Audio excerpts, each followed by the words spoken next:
មួយថាដើរឲ្យមាន3ស្រដីឲ្យមាន4ដើរឲ្យមាន3បានន័យថាម៉េចទាំងអស់គ្នាដើរឲ្យមាន3បានន័យថាម៉េចហើយកាយវិចារចិត្តបានតែ3ហ្នឹង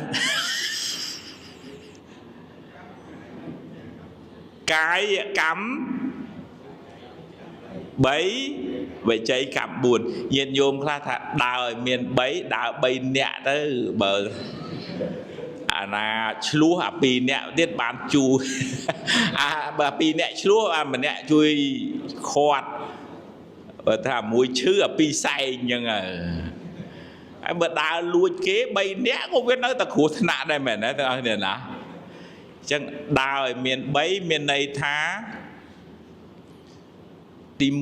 1ដើរទៅណាក៏ដោយកុំបៀតបៀនជីវិតអ្នកដទៃដើរទៅណាក៏ដោយកុំទៅលួចទ្រព្យអ្នកដទៃដើរទៅណាក៏ដោយកុំទៅលួចប្រពន្ធកូនប្តីអ្នកដ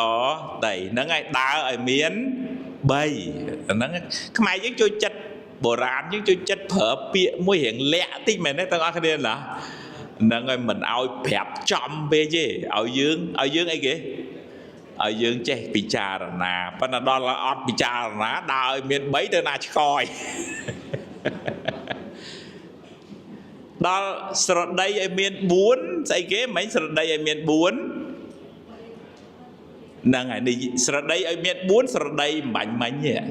និយាយទៅណាមកណាក៏ដោយត្រូវនិយាយពាក្យពិតទី2និយាយបង្រួបបង្រួមកុំនិយាយឲ្យគេឆ្លោះគ្នាទី3និយាយពាក្យពីរោះពីសារទី4និយាយពាក្យមានប្រយោជន៍ខ្មែរយើងមានពាក្យមួយថា